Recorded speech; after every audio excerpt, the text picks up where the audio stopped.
प्रशासनिक व्यवस्था को और ज़्यादा सख्त करने के लिए और मजबूत करने के लिए भोपाल में आज से 2 दिवसीय कलेक्टर कमिश्नर की कॉन्फ्रेंस होने जा रही है। सीएम डॉक्टर मोहन यादव अध्यक्षता करेंगे कलेक्टर कमिश्नर की। आज और कल 2 दिवसीय बैठक होगी। कुशाभाऊ ठाकरे कन्वेंशन सेंटर में यह आयोजन होगा, जिसमें प्रदेश भर के कलेक्टर और कमिश्नर शामिल होने के लिए यहां पहुंचेंगे। शासन की प्राथमिक योजनाओं की समीक्षा होगी। इसके अलावा लॉ एंड ऑर्डर को लेकर समीक्षा होगी। विकास कार्यों की प्रगति पर विस्तृत चर्चा होगी। तो ये बड़ी खबर आपको बता रहे हैं। प्रदेश के सभी संभाग और 55 जिलों के कलेक्टर, कमिश्नर, एसपी, जिला पंचायत सीईओ, नगर निगम के आयुक्त और स्मार्ट सिटी के सीईओ 2 दिन राजधानी में ही रहेंगे। हमारे साथ विस्तार न्यूज के ग्रुप एडिटर ब्रजेश राजपूत जी जुड़ गए हैं।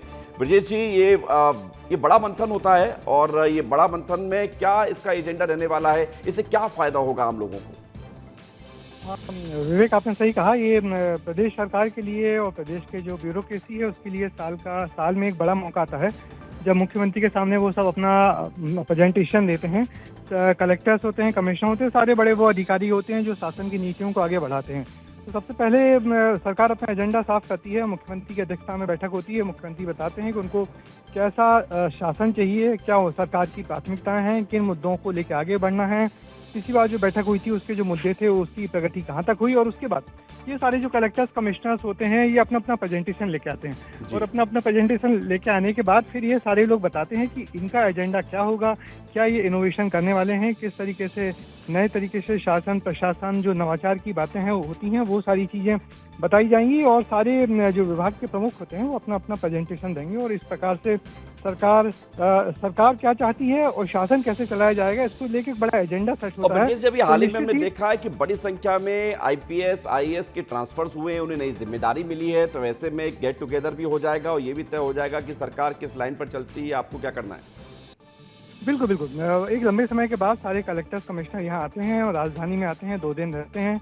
आपसी मेलजोल होता है और सरकार की प्राथमिकताओं को उनको सीधा सीधा पता लग जाता है कि हमारे मुख्यमंत्री क्या चाहते हैं, हमारी सरकार क्या चाहती है, हमको किस दिशा में बढ़ना है, क्या हमारा गोल होगा और किस तरीके से हम आगे बढ़ेंगे। तो कुल मिला के साल का एक बहुत बड़ा मौका होता है कलेक्टर्स कमिश्नर कॉन्फ्रेंस का, जिसमें लेकिन क्या ब्रजेश जी, ये आपने बिल्कुल सही कहा कि साल का एक बड़ा मौका है और इस पर मंथन भी होता है। लेकिन एक सवाल और मेरे मन में है कि क्या इस मंथन के बाद रिपोर्ट कार्ड पर भी चर्चा होती है क्या? कलेक्टर कमिश्नर की कुछ बड़ा एक्शन भी होता है क्या?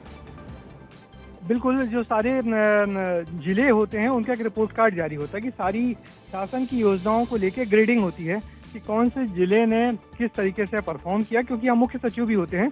मुख्य सचिव के अध्यक्षता, मुख्य सचिव के सारे अधिकारी उनसे जुड़े हुए हैं, तो मुख्य सचिव एक ग्रेडिंग जारी करते हैं कि किस जिले ने कैसा काम किया, उसको और कितना बेहतर करने की जरूरत है। तो कुल मिला के मूल्यांकन की पद्धति है जो बीजेपी शासित सभी राज्यों में निभाई जाती है। तो एक निश्चित ही शासन प्रशासन के लिए एक बहुत बड़ा मौका है और प्रदेश की जनता के लिए भी है। किस तरीके से शासन अब आगे चलेगा, किस तरीके से लूप होल्स हैं उनको दूर किए जाएंगे, कौन से नए नवाचार हैं जिनके आगे काम किया जाएगा। बिल्कुल, बहुत शुक्रिया, बहुत धन्यवाद आपका ब्रजेश जी हमारे साथ जुड़ने के लिए। और आपने बताया कि इस कलेक्टर कमिश्नर कॉन्फ्रेंस से क्या क्या फायदे होते हैं।